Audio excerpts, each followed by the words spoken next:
Hello friends, மல்லி சீரியலில் இந்த ராஜேஸ்வரி அவளுக்கு சாதகமாக எடுத்துக்கிறாங்க எந்த ஒரு விஷயத்தையும். இப்போ நம்ம மல்லி கர்ப்பமாக இருக்காங்க. அது இந்த ராஜேஸ்வரிக்கு தெரிஞ்சிடுச்சு. அந்த கர்ப்பமாக இருக்கிற விஷயத்த நம்ம விஜய்க்கு தெரியப்படுத்தணும்னு சொல்லிட்டு மெசேஜ் மூலமாக தெரியப்படுத்துகிறாங்க. ஆனால் நம்ம விஜயோட ஃபோன் உடஞ்சிருக்கிறதுனால அந்த மெசேஜ் நம்ம விஜய் இன்னும் பார்க்கல. இருந்தாலுமே நம்ம மல்லி விஜய்க்கு அடிபட்டு இருக்க நியூஸ் தெரிஞ்சு ஹாஸ்பிட்டலுக்கு போயிட்டு அங்கே போயிட்டு பார்த்தீங்கன்னா விஜய்க்கு துணையாக இருக்காங்க. அப்புறம் கண் விழிச்சு பார்த்து கால் வலின்னு சொல்லிட்டு கத்தி அவனோட ஃப்ரெண்டு குணாவை தான் கூப்பிடுறாங்க. ஆனால் அவங்க இல்லை, நம்ம மல்லி தான் பேசுறாங்க.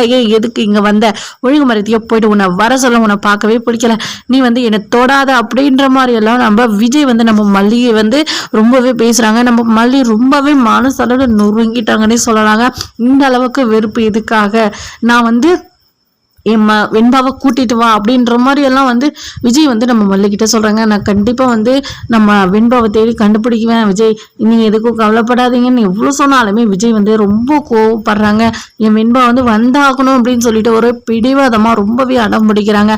நம்ம மல்லி மேல துளி அளவு கூட பாசம் இல்லாத மாதிரி நடந்துக்கிறாங்க. நம்ம மல்லி ரொம்பவே வேதனைப்படுறாங்க. அதுவும் கன்சீவா வேற இருக்காங்க. ஆனா விஜய் இந்த மாதிரி நடந்துக்கிறதுனால நம்ம மல்லி ரொம்பவே மனசு ஒழிஞ்சு போயிட்டாங்க. இப்போ நம்ம விஜய் வெறுத்து அவங்கள ஹாஸ்பிட்டல் வெளியே போக சொல்லிட்டாங்க. நம்ம மல்லி வேற வழி இல்லாம வீட்டுக்கு வராங்க. அங்க இந்த கதிரேஷ் நிஷா எல்லாருமே பாத்தீங்கன்னா இருக்காங்க. அந்த சமயத்துல என்ன மல்லி வந்துட்டியா, என் பேத்தி எங்க கூட்டிட்டு வந்துட்டியா அப்படின்ற மாதிரி கேக்குறாங்க. இங்க நானும் தேடிட்டு தான் இருக்கு, நடந்த விஷயத்த எல்லாத்தையுமே சொல்றாங்க. இந்த மாதிரி விஜய் காலில் அடிபட்டுருச்சு அப்படின்ற மாதிரி எல்லாமே சொல்றாங்க. ஆனா இப்பவே நீங்க இந்த வீட்டை விட்டு போகவே ஆகணும். இப்ப வெண்பா என்னோட பேத்தியும் இல்ல, என் விஜயும் இல்லை, இப்படி அடிபட்டிருக்கான், முன்னாலதான் எல்லாமே நடக்குது, ஒழுங்கு முறை இதை வீட்டை விட்டு வெளியே போகிற மாதிரி செய்யற மாதிரி இந்த ராஜேஸ்வரி ஒரு பக்கம் தூண்டி விட்டுக்கிட்டே இருக்காங்க.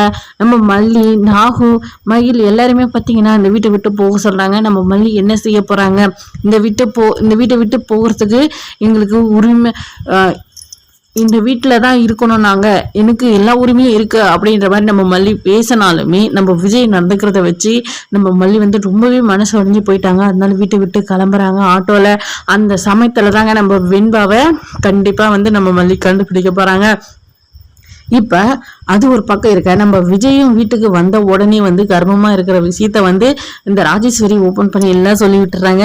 அந்த விஷயம் தெரிஞ்சதுக்கு அப்புறம் நம்ம விஜய் என்ன செய்ய போறாங்க, நம்ம மல்லியை மறுபடியும் ஏத்துக்க போறாங்களா, நம்ம மல்லி அவளோட ஒய்ஃப், அது அவங்களோட குழந்தை தானே.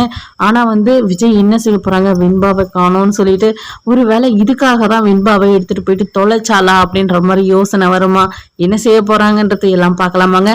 இந்த வீடியோ பிடிச்சா லைக் பண்ணுங்க, கமெண்ட் பண்ணுங்க, மறக்காம சப்ஸ்கிரைப் பண்ணிக்கோங்க.